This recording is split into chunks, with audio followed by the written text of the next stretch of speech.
Bismillahirrahmanirrahim. Assalamualaikum warahmatullahi wabarakatuh.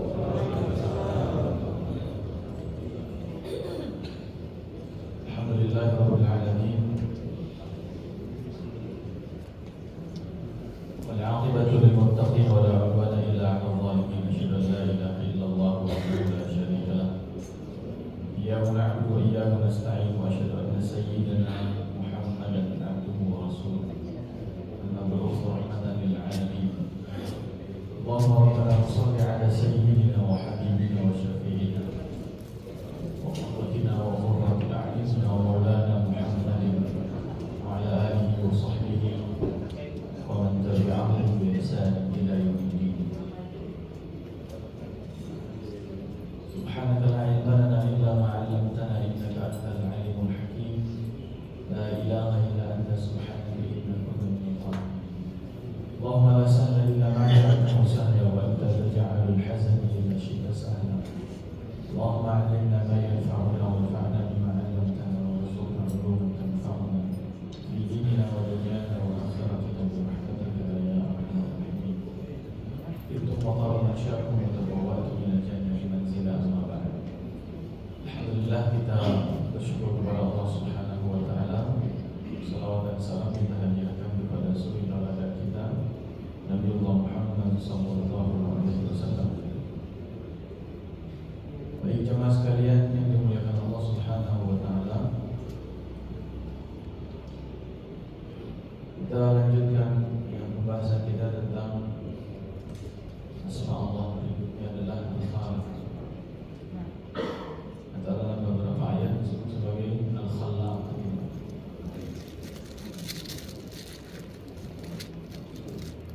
Waqad warada Bismillahil Khaliq fil Qur'anil Karim fi iddat mawadi'. Kita akan jumpai di beberapa tempat dalam Al-Quran, yaitu nama Allah Al-Khaliq, di antaranya dalam firman Allah Subhanahu wa taala, Wallahul Khaliqul Bari'ul Musawwir. Kemudian juga inna rabbaka huwal khallaqul alim. Kemudian bala wa huwal khallaqul alim. Wal khalqu yutlaqu wa yuradu bihi amran. Ahaduhuma ijadu syai'in wa ibda'uhu ala ghairi mithalin sabiq. والثاني بمعنى التقدير ومنه قولهم خلق الحديم أي قدره. ومنه قوله تعالى وتخلقون إفكا أي تقدرونه وتهيئونه. الخلق makna yang pertama adalah ijadu syai' wa ibda'uhu, menghadirkan, mengadakan, mewujudkan sesuatu yang tidak ada satupun yang semisalnya sebelumnya. Itu menciptakan ibda'. Di bahasa ibda' ini kalau di bahasa tulisan kontemporer disebut dengan inovasi. Ya, al-mubdi'in disebut sebagai orang yang inovatif, ya. Menginovasikan sesuatu, menghadirkan sesuatu yang baru yang sebelumnya nggak ada, yang semisal. Maka disebutkan sebagai ala ghairi mithalin sabiq. Tidak ada misal yang semisal sebelumnya. Ketika Allah menciptakan kita sebagai manusia, maka subhanallah, tidak ada satupun di antara manusia yang sama persis semuanya. Tidak ada satupun. Bahkan basmah warafiyah, sidik jari saja, itu semua manusia berbeda. Ada lagi mengidentifikasi seseorang dengan biometrik, ya kan? Apa itu, urat mata, ya? Itu juga berbeda. Hatta kembar siam sekalipun, kadang kembar identik sekalipun, itu hanya dibedakan dengan tompelnya, Pak, benar? Ya, bagi orang tua yang punya anak kembar, mau sekembar apapun mirip semuanya, tentu saja ada yang berbeda. Bukan dari mana? Oh ini yang si abangnya kompelnya di kaki, yang adanya kompelnya di tangan. Tidak ada mithal sabiq. Makanya dialah Allah satu-satunya, huwallahul khaliqul bari'ul musawwir. Ketika Allah menyatakan tentang dialah Allah, maka Allah memulai tentang identitas dirinya, menyampaikan tentang zatnya. Dialah yang menciptakan segala sesuatu tanpa contoh sebelumnya, dan tidak ada satupun yang semisal sebelumnya. Sedangkan manusia, jangan sekalian nanti mudahkan Allah, inovasi manusia biasanya kembali kepada contoh sebelumnya. Handphone makin kesini makin banyak inovasinya. Tapi inovasi yang semakin berkembang hari ini itu pasti merujuk kepada yang sebelumnya dan menjadi sesuatu yang berkembang. Ya. Apalagi sebelum handphone dulu, mungkin saya SD, bapak saya masih pakai pager dulu, Pak. Mungkin masih pakai pager, Pak. Kalau anak Gen Z sekarang nggak tahu pager ini. Hanya ini dia apa itu pager, nggak tahu. Kalau dibaca tadi panggil ini. Pager ditaruh di ikat pinggang, ya. Masya Allah. Kemudian dulu cuma bisa SMS. Habis SMS, satu SMS itu 320 perak dulu bayar. Makin SMS ke MMS 2.200 dulu ya, satu kali MMS. Kirim gambar, makin ke sini bisa WA. Misalnya BlackBerry dulu ya, BlackBerry WA. Dari kamera VGA sampai sekarang pixel, berkembang terus sekian pixel. Memorinya dari megabyte jadi gigabyte, sekarang udah pada terabyte lagi semua. Masya Allah, berkembang. Mobil, gitu kan? Sampai yang dari dulu ya hanya bensin saja mengandalkan, sekarang listrik semua. Apa yang listrik, motor listrik. Inovasi. Tapi inovasi manusia tidak bisa disebut sebagai ciptaan. Dia telah menciptakan, tidak bisa. Kalau kita merujuk kepada kata khalq, maka identitas khalq itu adalah kata kerja yang harus merujuk kepada dua hal intinya. Dia menghadirkan sesuatu tanpa contoh. Dia menghasilkan sesuatu yang tidak ada satupun yang serupa dengannya sebelumnya. Allah menciptakan bumi, Pak. Ada nggak bumi sebelumnya? Bahwa bumi kita ini hasil inovasi bumi sebelumnya misalnya. Allah menciptakan langit sama, Allah menciptakan gunung begitu, Allah menciptakan laut semuanya. Dan ketika Allah Subhanahu wa taala menciptakan satu persatu itu, tahukah di antara kita urutan penciptaan Allah Subhanahu wa taala? Kalau kita merujuk kepada hadis Nabi sallallahu alaihi wasallam, pertama kali Allah menciptakan bumi ya. Ketika menciptakan bumi, Allah pertama kali menciptakan apa di bumi ini? Alam naj'alil arda mihada, kemudian wal jibala awtada. Allah bikin ciptakan gunung. Ya. Ketika menciptakan gunung, caranya dia apa? Fa'alqaha. Ya, dilemparkan ke ke bumi, kemudian menancap ke gunung itu di bumi. Fata'ajibatil malaikah. Tiba-tiba malaikat terheran-heran, terkagum-kagum. Kemudian malaikat bertanya, "Ya Rabb, ya, ada enggak yang lebih dahsyat lagi dari gunung yang engkau ciptakan ini? Ada enggak yang lebih kuat, lebih hebat dibandingkan gunung yang engkau ciptakan, yang bisa mengalahkan gunung?" Kata Allah Subhanahu wa taala, "Ada." Apa itu? Besi. Maka kemudian Allah menciptakan besi. Sebelumnya itu besi belum ada. Ya. Kemudian ketika Allah menciptakan besi, malaikat kembali terkagum-kagum. Dan kita hari ini tahu ya, besi itu bisa mengalahkan gunung. Hanya alat-alat berat itu bisa menembus gunung, memahat gunung, ya, mengebor gunung dan seterusnya. Ya, dari mana? Dari besi. Nah, ketika ketika Allah menciptakan hadid besi dan menjadikan nama surat dalam Al-Quran, maka setelah itu malaikat kembali bertanya kepada Allah Subhanahu wa taala, ayyu syai'in asyaddu minal hadid? Ada enggak ya Rabb yang lebih hebat lagi, lebih kuat lagi yang bisa mengalahkan besi? Allah ada. Maka Allah Subhanahu wa taala kemudian menciptakan apa? Api. Ya. Makanya wa'alan dan hadid. Ya. Allah Subhanahu wa taala izinkan Nabi Daud bisa melunakkan besi-besi itu. Bisa dibentuk, bisa dilenturkan, bisa sedemikian rupa. Dan hari ini apa yang nggak ada besi ya Pak? Kalau seandainya besi tidak diberikan Allah, besi ini mungkin nggak ada. Kemudian kendaraan juga mungkin nggak ada, pesawat mungkin nggak ada dan seterusnya. Nah, ketika Allah menciptakan besi, Allah menciptakan api, dan ketika Allah menciptakan api, malaikat kembali bertanya, ya Allah, ada nggak yang lebih hebat dibandingkan api? Kata Allah ada. Apa itu? Kemudian Allah menciptakan angin, ya. Air, ya. Allah menciptakan air. Makanya yang bisa mengalahkan api adalah air. Kalau kita lagi tanda kutip kesetanan, kalau setan dari api Pak. Perintah Nabi apa? Bila wudu, kan gitu ya. Kemudian ketika Allah menciptakan air, lagi-lagi syaitan malaikat kemudian takjub, fata'ajjabatil malaika. Ya. Kembali takjub dan bertanya lagi, ya Allah, ada enggak yang lebih hebat lagi bisa mengalahkan air, lebih dahsyat daripada air? Maka kata Allah ada. Apa itu? Allah menciptakan ya, angin. Ya.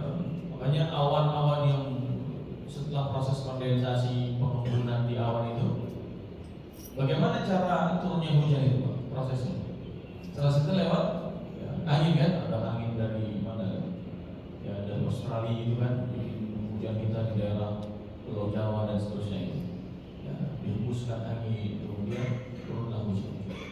Kalau saya mensimplifikasinya sederhana saja ya, kita sudah punya air wudhu, kalahnya cuma pakai angin doang, mulai keluar kan gitu. Nah, walaupun anginnya nggak banyak banget gitu, langsung air itu kalah, sesempurna apapun.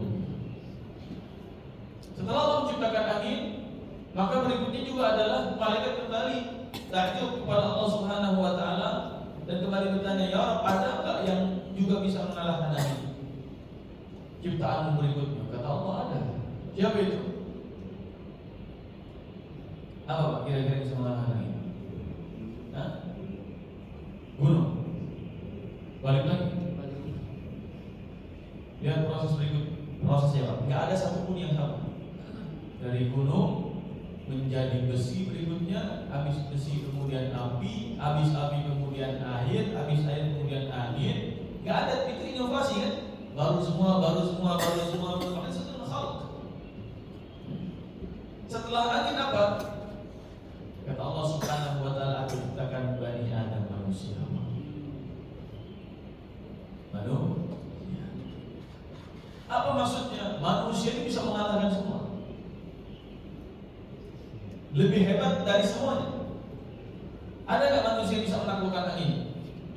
Ada Nabi Sulaiman. Betul? Fasakharna lahu rih. Kata Allah, kami tundukkan angin itu untuk Sulaiman. Sulaiman itu tinggal panggil angin, wahai awan, dan seterusnya. Terbangkan aku ke sana. Bahkan ada cerita di kitab Tazkirahnya Imam Qurtubi. Seseorang datang kepada Nabi Sulaiman, minta, wahai Sulaiman, kau bisa menaklukkan angin, kirimkan aku ke daerah India sana. Ya, pakai angin yang kau perintahkan. Yang mendukung ada pesawat. Ya. Besok pagi saya ada acara di sana. Kemudian Nabi Sulaiman melihat ke langit, ternyata Israel sedang senyum di langit. Kemudian kata Nabi Sulaiman, kenapa yang tersenyum? Kata Nabi Israel, ya, sungguh Allah Subhanahu wa taala telah mengatur semuanya. Besok pagi saya disuruh sama Allah nyambut orang yang ini nyawanya di India sana.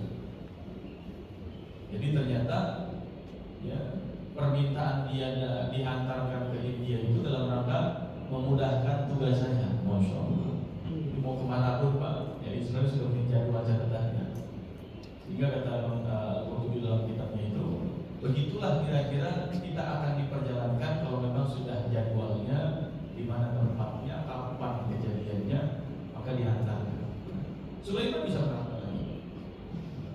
Yang menaklukkan air siapa? Nabi Musa. Tongkat dilempar, laut terbelah, kan gitu. Siapa yang bisa menaklukkan api? Nabi Ibrahim. Kuni bardan wa salaman ala Ibrahim. Api itu 40 malam tidak membuat Ibrahim terbakar. Ya. Jadi jangan sampai siapa yang bisa menaklukkan api? Limbat, ini itu nggak malu, ya. Jelas Nabi Ibrahim. Ya. Jangan sampai kepada yang lain. Kemudian yang bisa menaklukkan besi siapa? Tadi Nabi Daud. Dan pada akhirnya Allah jadikan manusia menaklukkan bumi sebagai khalifah di atas muka bumi. Jadi yang paling kuat ciptaan Allah manusia. Dan dari semua manusia sejak Nabi Adam sampai hari ini, 4 anaknya Nabi Nuh saja berbeda-beda kulit. Sam, Ham, Kan'an, Yafith, 4 orang anak Nabi Nuh beda-beda kulit. Itu juga begitu. Kita dengan kakak kandung kita, adik kandung kita, dengan orang tua kita, dengan anak kita, dengan saudara kita, dan semuanya itu mungkin ada yang mirip tapi tidak ada yang sama persis. Ada misalin sabit, ada yang semisal sebelumnya sama sekali. Ini makna salat. Semua syurga Allah ciptakan. Gak ada syurga hasil inovasi syurga sebelumnya. Neraka tidak ada hasil inovasi neraka sebelumnya. Ya, tidak ada contoh dan tidak ada yang sama sekali dengan ciptaan Allah Subhanahu wa taala sebelumnya. Ini makna salat. Ya, yang pertama. Yang kedua, jamaah sekalian yang dimuliakan Allah Subhanahu wa taala adalah at-taqdir, yaitu ketika Allah menciptakan, berarti Allah menghadirkan segala ketentuan dan ketetapannya. Allah mengatur semuanya. Ya. Makanya disebutkan dalam Al-Quran, wa takhluquna ifka ay tuhayyibuna wa tuqaddiruna. Ya. Kalian menciptakan satu kebohongan, kata Allah. Artinya apa? Kalian men-set up kebohongan, merancang, merencanakan, mendesain sampai mengeksekusi. Itulah Allah. Sebagaimana kita mau, kalau di pabrik-pabrik gitu Pak, kita mau memproduksi sesuatu, menciptakan tanda petik sesuatu, kan ada proses dari mulai merancangnya gitu kan. Ini mobil bannya berapa nih? Mobil bannya 3, inovasi terbaru gitu misalnya. Kemudian atapnya dari apa, kemudian bannya di mana, kemudian mesinnya seperti apa, semuanya dirancang dari awal sampai kemudian dieksekusi, diproduksi sampai ada QC-nya gitu ya. Kualitas kontrolnya dan seterusnya. Nah, manusia ketika Allah menyebut sebagai dialah Allah yang menciptakan manusia, laqad khalaqnal insana fi ahsani taqwim. Kami ini telah menciptakan manusia dengan sebaik-baik bentuk, sebaik-baik proses, sebaik-baik hasil. Kalau Allah sudah menciptakan kita dengan semua rancangannya, dengan semua rencananya, dengan semua desainnya, jadilah kita hari ini jemaah sekalian yang dimuliakan Allah. Kira-kira dengan kembali kepada nama Allah sebagai yang menciptakan, yang Allah sudah katakan Dia menciptakan dengan sebaik-baiknya, sesempurna-sempurnanya, sebagus-bagusnya, maka sejatinya kita ini semua sudah pas, sudah proporsional. Kalau sudah seperti itu, kira-kira masih ada nggak orang yang pengen merubah bentuk ciptaan Allah terhadap dirinya sendiri? Hidung dimancungin, kemudian pipi di filler, alis kemudian gimana ini di sulam alis gitu kan, kemudian apa lagi tarik tarik benang gitu apa gitu, kemudian gigi dikawat-kawat ya, kalau semua kawatnya sebagai masjid aja gitu ya, bisa ngecor gitu misalnya, kawat apa dimasukin ke gigi juga gitu kan. Kemudian apa lagi misalnya merubah tinggi, ngelangsing misalnya, operasi sana, operasi sini, operasi sana, operasi sini, ya, dagu diruncing-runcingin, wah segala macam. Ciptaan Allah sudah seperti itu, tapi tidak mau menerima. Bahkan ada yang sampai berubah. Allah sudah bilang, Allah ciptakan itu cuma 2 jenis kelamin, laki-laki atau perempuan. Gak ada ciptaan Allah yang jenis kelaminnya selain itu buat manusia. Tapi ada juga kalangan manusia yang sampai berubah-ubahnya. Ada namanya apa? transgender. La haula wala quwwata illa billah. Ya. Merubah ciptaan Allah Subhanahu wa taala baik terhadap diri kita sendiri atau kemudian kepada orang lain. Kalau ada yang berprofesi sebagai dokter misalnya, perlulah menasehati. Kalau dokter spesialis sudah plastik misalnya. Kalau bukan karena sesuatu yang darurat, ya misalnya kecelakaan, mukanya hancurin, harus dioperasi plastik. Tidak bisa, tidak. Itu bukan merubah ciptaan Allah. Tapi sudah bagus, sudah proporsional, sudah pas semuanya. Ya. Untuk apa kemudian kita berubah? Ini poin pertama. Ya, memang cocok Pak. Kalau orang bule dengan tingginya yang begitu, kemudian kulitnya putih, rambutnya kemudian pirang, matanya warna biru, cocok. Tapi ada orang misalnya Pondok Kelapa, begitu ya, yang tingginya nggak seberapa, maaf, warna kulitnya juga tidak putih-putih amat, rambutnya pun tidak pirang, tapi matanya dipakein soklen warna biru. Pengen kayak orang bule. Ini lebih contohnya kayak kucing gede buat kali begitu ya, masya Allah. Artinya waliyadullah, dengan satu sikap kita tahu bahwa Allah sudah menciptakan sebagus mungkin, seideal mungkin. Allah merencanakan semuanya sudah seindah mungkin, seproporsional mungkin. Maka tindakan kita adalah besar. Kita terima itu bahwa inilah anugerah terbesar dari Allah Subhanahu wa taala. Dan ketika Allah menciptakan manusia, Allah sudah memuliakan kita dengan proses penciptaannya. Wa laqad karramna bani Adam. Allah SWT telah memuliakan manusia. Ketika Allah sudah takdir, menciptakan maknanya takdir wa tahdiyah, menyiapkan dan menentukan semuanya. Bahkan dalam proses penciptaan pun Allah sudah menentukan apa? Mayunfakhu fihi ruh. Ketika ruh ditiupkan, ya, maka para malaikat diperintahkan oleh Allah untuk menuliskan dan mencatatkan beberapa ketentuan. Termasuk include proses penciptaan adalah apa? Tingkat di rizki, mencatatkan jatah rizki.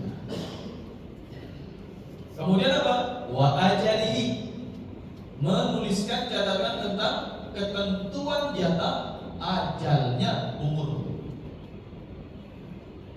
Berarti Allah menciptakan kita ini, janganlah kemudian mendahulukan ajal dengan caranya kita, baik terhadap diri kita dengan intihar, waliyadzubillah, yaitu bunuh diri, atau kemudian dengan misalnya para ulama berbeda pendapat dan kecenderungannya adalah menuju keharamannya, tidak bolehnya dan dilarangnya, misalnya dalam konteks euthanasia.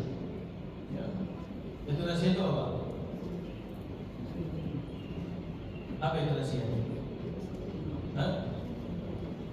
Ya. Bisa suntik mati, bisa cabut alat. Ya. Ada pasien bergantung di ruang ICU sekian bulan, nggak sembuh-sembuh. Sementara hidupnya hanya bergantung kepada alat. Kata dokter, ini mah harapan hidup udah nggak ada. Keluarganya dibuat kesepakatan yang pasien tanda tangan, ini boleh nggak alat dicabut, resikonya berarti mati. Atau sebelum kelahirannya, tapi roh sudah ditiupkan, kemudian dikuburkan dengan pertimbangan apapun. Kecenderungan sebagian ulama adalah juga tetap mengharamkannya ketika kemudaratannya tidak dipastikan lebih besar dibandingkan kemaslahatan. Contoh adalah, kata dokter, ini setelah usia 4 bulan ke atas ditiupkan roh, ternyata di USG, oh ini secara fisiknya begini, ada kelainan ini, ada keistimewaan ini ada pembuluh darahnya, ada yang bermasalah, ini jantungnya ada yang begini, dan seterusnya. Setelah USG, terus gimana Pak? Ya kalau Bapak nggak sanggup nanti ini nggak ditanggung BPJS Pak, ini kalau begini nanti, Masya Allah. Bapak gimana? Aduh dok, saya ini udah tinggal cuma rumah 1 petak 4x4, anak saya 9, saya cuma kerja buruh harian serabutan nggak jelas. Bagaimana nih dok? Saya nggak bayar BPJS, nanti gimana? Kalau orang lebih besar misalnya, boleh nggak dok kalau misalnya digugurkan saja? Nah, kalau kata sebagian ulama kecenderungannya tetap tidak boleh. Kenapa? Karena Allah sudah menentukan ajalnya. Allah menciptakan, Allah kasih tenggat waktunya, Allah jaminkan rezekinya. Ya, Allah berikan kemudian ketentuan nasibnya. Syaqiyun atau sa'id. kesengsaraannya atau kebahagiaannya? Bukankah ada seorang pengusaha dan motivator besar dunia yang bahkan tidak punya kedua tangan dan tidak punya kedua kaki, di atas kursi roda dia bisa memotivasi umat manusia, gitu kan? Mungkin ada hikmah dari itu, tidak sempurna fisik dari sejak di alam kandungannya, di alam rahim ibunya. Nah ini yang kemudian menjadi poin, bahwa menciptakan sesuatu adalah dengan menghadirkan semua perangkatnya. Maka kata Allah apa? Wa ja'ala lakumus sam'a wal absara wal af'idah. Ketika Allah menciptakan kalian sebagai manusia, maka Allah juga menjadikan untuk kalian ada pendengarannya, kemudian ada absar penglihatannya, kemudian ada afidah, ada hatinya. Ya. Seperti kita membuat sesuatu, kita menciptakan mobil kan tak mungkin gak ada setirnya, Pak. Setirnya disediakan. Kita bikin mobil gak mungkin kemudian bannya juga nggak disediakan. Kita bikin mobil misalnya gak mungkin kemudian nggak ada joknya sama sekali. Ya. Maka bentuk fisik mobil itu juga Allah sediakan baik tampilan luar ataupun dalamnya. Dan manusia Allah hadirkan, Allah ciptakan kita, Allah juga bekali luarnya kita yang waja'al al-sam'a wal absar tadi, pendengaran, penglihatan, kaki, tangan dan seterusnya, tidak yang dalamnya pun Allah kasih. Apa itu? Ada hati nurani, ada qalb, ada pikiran. Ya. Ketika Allah mengatakan la ta'lamu syai'an, ketika Anda lahir, kami ciptakan kalian itu, kamu tidak punya ilmu sama sekali, tapi akalnya sudah ada, pikiran sudah ada, masukin ke ini. Dia sudah punya perangkatnya, tidak diisi saja, tidak disalurkan dengan ilmu-ilmu yang baik. Hatinya juga sudah ada, akidahnya, tinggal bagaimana diisi dengan yang baik. Nah sehingga betapa adilnya Allah Subhanahu wa Ta'ala kepada kita, tidak dilepaskan ciptaannya begitu saja. Ya. Semua ketentuan rezekinya dijamin, bahkan bukan hanya manusia. Ya. Kemahadiran Allah menciptakan rantai makanan misalnya. Ya. Kenapa kalau musim hujan misalnya kita lihat beberapa tempat itu ya, kejadiannya keluar dari selokan-selokan ada biawak begitu banyak. Apa tandanya? Apa tandanya bisa biawak keluar itu? Hah? Ada ular gitu kan katanya ya? Oh ada ular, ini memang gitu rantai makanannya. Kenapa kemudian Allah ciptakan tikusnya? Oh menciptakan kestabilan. Kenapa? Kalau tikus ada sebagai makanannya kucing misalnya. Kenapa Allah ciptakan nyamuk? Pasti ada maksud. Kalau Allah ciptakan nyamuk, Allah nggak ciptakan nyamuk, jangan-jangan cicak pada busung lapar semua. Ya. Kenapa nggak dapat makanan aja begitu kan? Oh berarti salah satu fungsi penciptaan adalah menjaga stabilitas ini. Ya. Allah ciptakan air menjaga stabilitas supaya bisa mengimbangi adanya api. Allah menciptakan kemudian angin menjaga stabilitas untuk kemudian mengimbangi adanya air. Bayangkan kalau air laut ada tapi tidak ada angin laut, tidak ada angin darat. Bagaimana membangun keseimbangan sehingga kemudian nelayan bisa berangkat dan bisa pulang lagi? Dengan cara apa nelayan bisa ke laut? Dengan angin ya, angin darat dan angin laut. Kalau Allah berikan cuma satu saja ayatnya saja tanpa anginnya, bagaimana dia bisa ke laut dan bagaimana dia bisa pulang?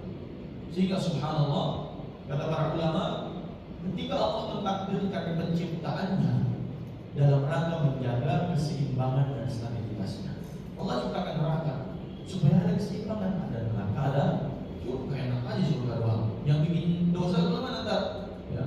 Oh kalau Allah ciptakan neraka ya ada surganya, karena nggak semuanya orang pendosa, tidak semuanya orang jahat, juga orang baiknya. Kemudian dikasih keseimbangan. Kenapa Allah ciptakan iblis? Kenapa Allah ciptakan setan? Menjaga keseimbangan dan stabilitas itu.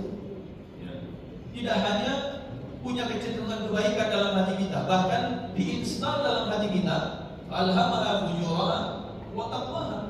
Allah ciptakan kecenderungan untuk hati kita berbuat baik, Allah ciptakan kecenderungan kita dan ilhamnya berbuat dosa dan keburukan. Sehingga stabilitas ini terjadi. Ya, kecenderungan kita masing-masing punya keseimbangannya. Ya, ada laki, ada perempuan Allah ciptakan. Ya, ada orang tua, ada anak. Tidak semua jadi orang tua, tidak semua jadi anak. Kemudian ada suami, ada istri. Ada orang kaya, ada orang miskin. Sehingga ketika ditanya, Ustaz, kenapa sih Allah sampai nyiptain iblis? Ya. Kenapa Allah sampai ciptakan syaitan dan seterusnya? Dalam hal ini semua. Kenapa Allah ciptakan matahari? Kenapa tak cukup bumi saja? Kenapa Allah ciptakan kemudian alam semesta ini harus 7 langitnya? Kenapa tidak 1 langitnya saja? Karena di balik semua ciptaan Allah itu pasti tidak ada yang sia-sia sama sekali. Semua pasti punya maksudnya. Inilah yang harus kita tanamkan. Nah, jamaah sekalian yang dimuliakan Allah Subhanahu wa taala. Wal khalqu fi nu'ud al-adamiyyin ma'nahu at-taqdir an al-khalqu alladhi huwa ibda'u shay'in wa ijaduhu 'ala ghairi mithalin salif wa mutafarrid bihi rabbul alamin. Ketika menciptakan itu disifati untuk adamiyyin, Bani Adam, maka maknanya adalah Allah menentukan takdir dan segala ketentuannya. Kalau kita manusia, Bani Adam, Allah menciptakan wa takhluquna, Allah menciptakan kita semua ini, ya. Wa khalaqa kulla syai'in faqaddarahu taqdira. Allah menciptakan segala sesuatu dan Allah tetapkan takdirnya masing-masing. Takdir dari semuanya, ya, baik jenis kelaminnya, baik jatah rezekinya, baik kemudian statusnya, baik kemudian jatah hidupnya, ajalnya, baik kemudian nasibnya, semua sudah dirancang. Sehingga kalau sudah menjadi ciptaan Allah, Pak, semua sudah ditentukan. Hidup ini hanya kita menjalani saja sebenarnya. Mencita-citakan sejauh apapun, sebanyak apapun, setinggi apapun, toh garis finish kita cuma satu, yaitu kebahagiaan. Ya. Pengen punya ini, pengen punya itu, pengen dapat ini, pengen dapat itu, pengen ngejar ini, pengen ngejar itu, pengen beli ini, pengen beli itu, dan seterusnya. Ujung-ujungnya semua kalau kata Allah bukan bagian dari takdir yang aku tetapkan bersamaan dengan aku menciptakanmu. Yang ketika aku menciptakanmu, salah satu takdirnya adalah ajalmu dan jatah rezekimu. Kalau sudah tidak termasuk dalam kategori ini, mau sepanjang apapun angan-angan kita, harapan kita, keinginan kita, obsesi kita, tidak akan dapat juga. Akhirnya ada satu film gitu, judulnya itu kalau nggak salah Slow Living. Saya cuma lihat layarnya saja. Hidup nggak moyo, hidup nggak toh-tohan, nggak bahasanya nggak terlalu obsesif. Slow living, enjoy saja. Ada orang yang sibuk pengen wajahnya seperti siapa, jadi foto sampai dipasang dibandingkan dengan foto dia. Ya beda, Allah menciptakan dia dengan takdir wajahnya begitu, kita dengan takdir kita begitu. Orang pengen obsesi kayaknya seperti si fulan, Allah sudah jadikan dia kayak begitu, kita seperti ini. Pada saat yang sama tentu tidak bisa kita memahami ini secara utuh. Kita nggak boleh berbuat apapun. Ini juga salah. Secara akidah kita masuk kategori orang yang fatalis, ada ikhtiar, nggak ada upaya, nggak ada kemudian kinerja, nggak ada usaha dan seterusnya. Terima aja, masa begini, enggak. Tapi maksudnya apa?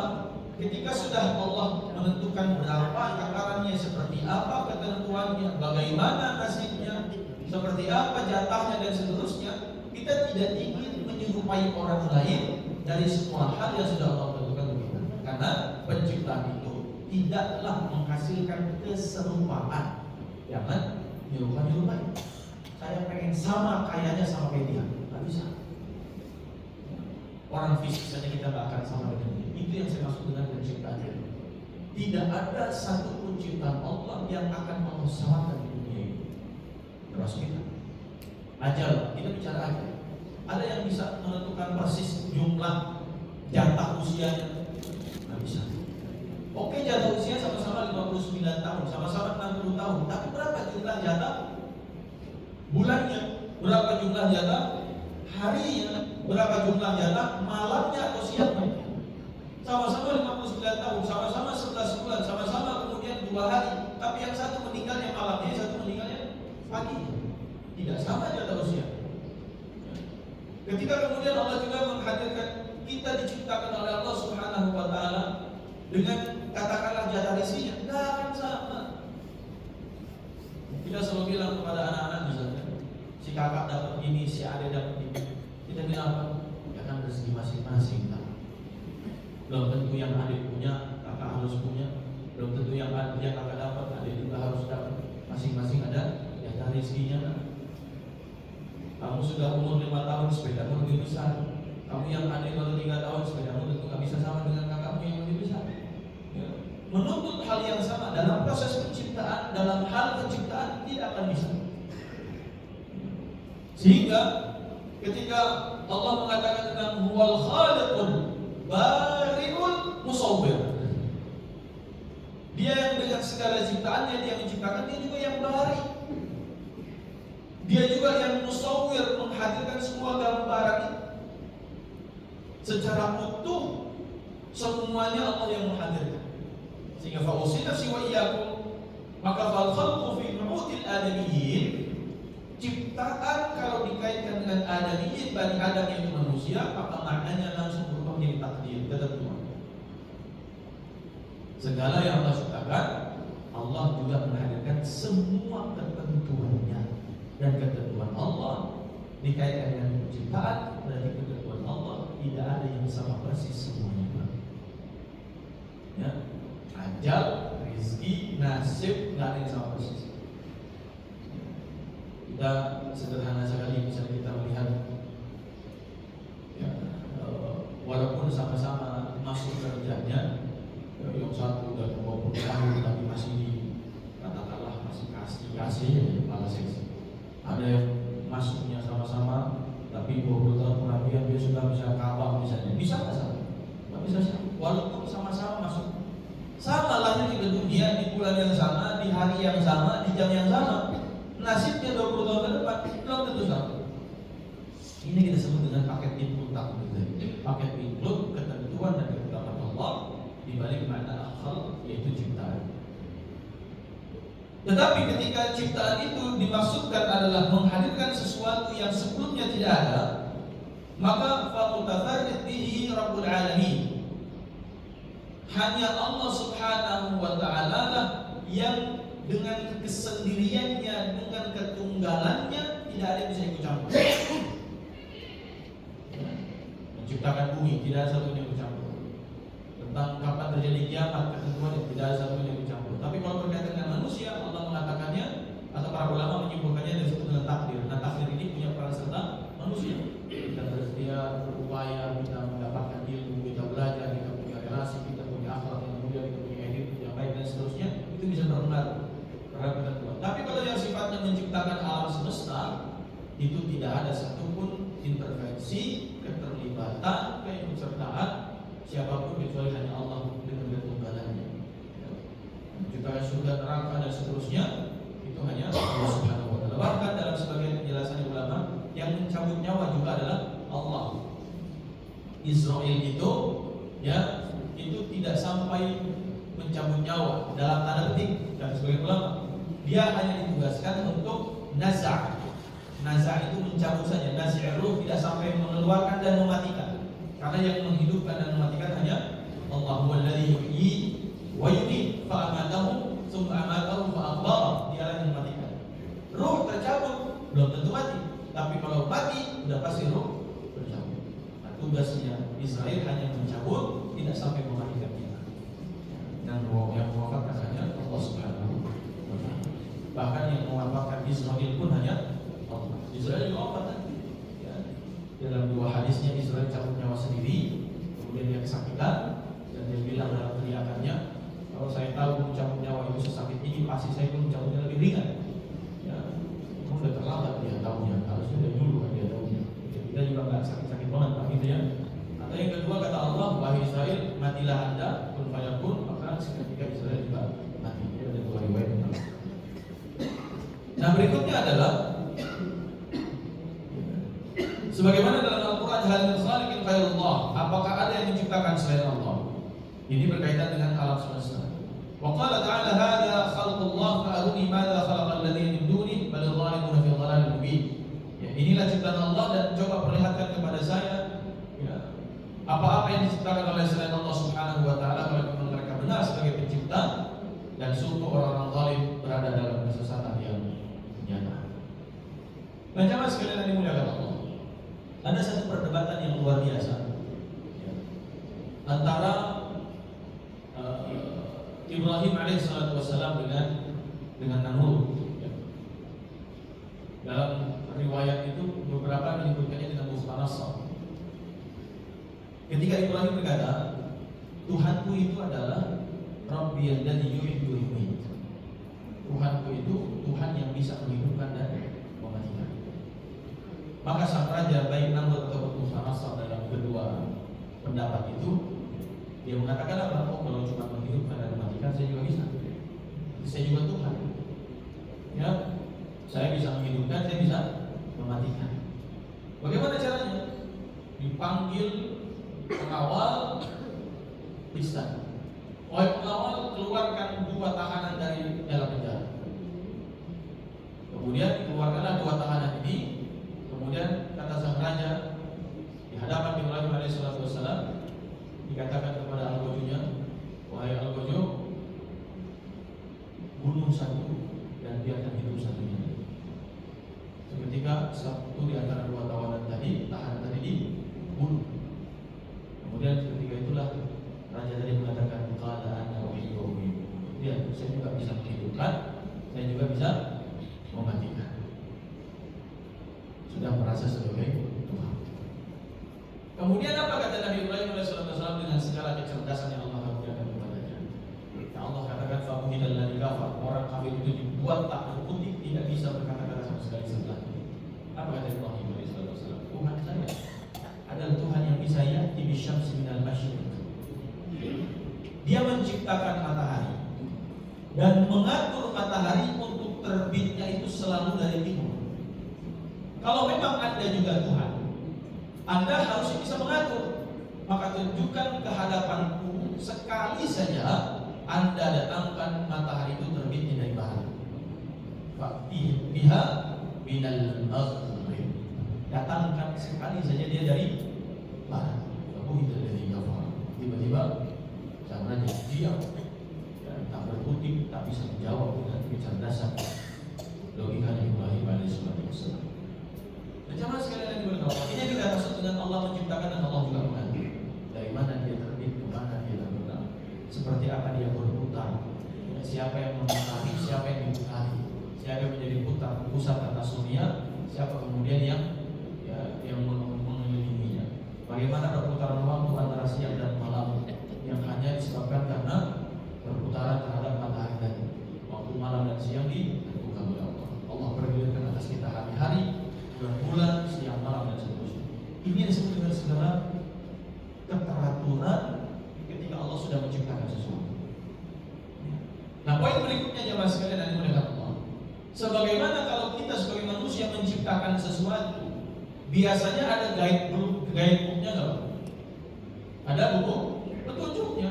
Ibu-ibu beli mesin cuci, maka di buku petunjuknya diajarkan bagaimana cara menguras mesin cucinya, bagaimana cara memutar mesin cucinya, ini ke kanan atau ke kiri kira-kira mutarnya.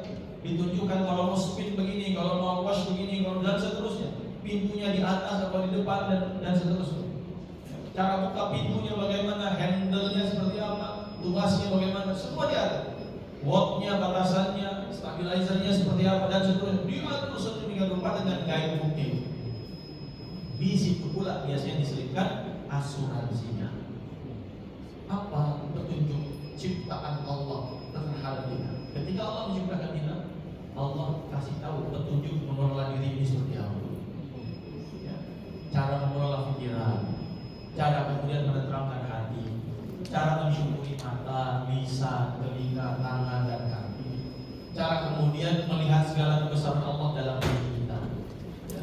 Semua petunjuk-petunjuk hidup kita dari kitab Allah yang hudan lil muttaqin atau hudan linnas wa bayyinatin minal huda wal furqan. Ada dalam Al-Qur'an. Dia sebagai petunjuk bagi orang-orang bertakwa dan sebagai petunjuk bagi semua umat manusia. Hudan linnas.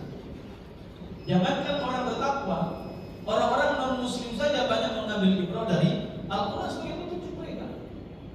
Seorang dokter mengetahui bahwa di dalam rahim seorang perempuan itu ada 3 lapis kegelapan. Dari mana? Dari Al-Qur'anul Karim. Cerita tentang bagaimana langit ini memuai, langit ini mengembang. Dari mana mereka bisa menemukan itu? dari Al-Quran, wassama banainaha bi'aidin wa inna lamuslimun. Ya, langit ini semakin meluas dari Al-Quran, wa inna lamuslimun, dan kamilah yang meluaskan ini kepada Allah. Tentang bagaimana kisah tentang kemungkinan adanya manusia yang tertidur sekian ratus tahun, bisa ya, tanpa terbangun sama sekali. Padahal ya dia di dalam gua, tapi Allah tutup matahari nggak masuk.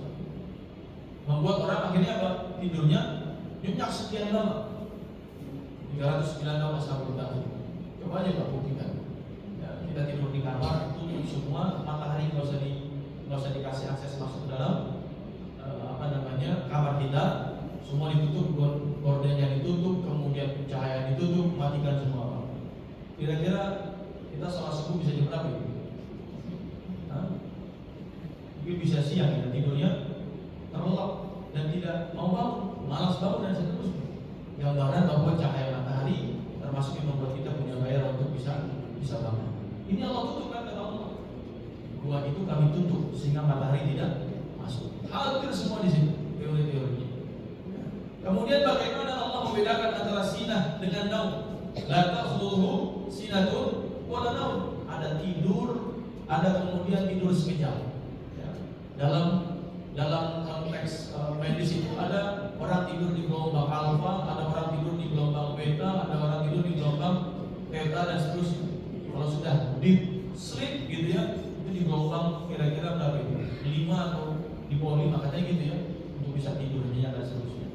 Subhanallah, diatur sedemikian rupa.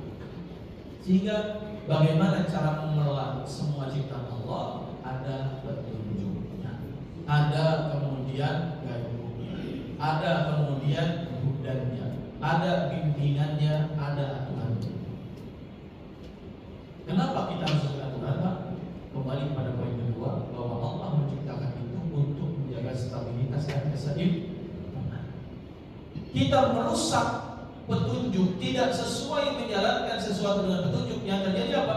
Kerusakan, kemudian instabilitas, kemudian ketidakseimbangan. Ya.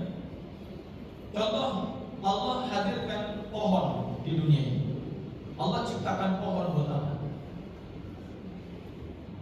Salah satunya buat memproduksi oksigen. Sampai ada istilah paru-paru dunia dan seterusnya, hutan dan seterusnya. Kita rusak aturan Allah itu, kita keluar dari petunjuk matahari untuk beribadah ini. Allah menciptakan kambing yang kita sembelih, itu kambing mau beribadah kepada Allah. Saya baru saja kemarin sama anak saya, wah, kenapa sih Allah menciptakan kambing terus kita sembelih? Kan kasihannya, karena saya mau kok tega banget ya manusia menyembelih potong kambing. Memang pertanyaan saya begitu pertanyaannya, kreatif. Saya cuma bisa jawab, sementara ini jawaban saya adalah itulah cara ibadah dia kepada Allah. Cara ibadah dia kepada Allah dengan disiplin oleh kita sebagai manusia. Kalau manusia ibadahnya perintah Allahnya apa? Sholat, ya, sholat. Artinya apa? Tidak ada satu pun yang Allah ciptakan kecuali semua dalam rangka mengibadahi, dan cara-cara ibadahnya masih. Langit ibadahnya beda, matahari ibadahnya apa? Dengan terbit sesuai aturan, terbenamnya juga sesuai aturan, dan berapanya semua sesuai dengan Allah. Ini poin-poin yang kita bisa hadirkan.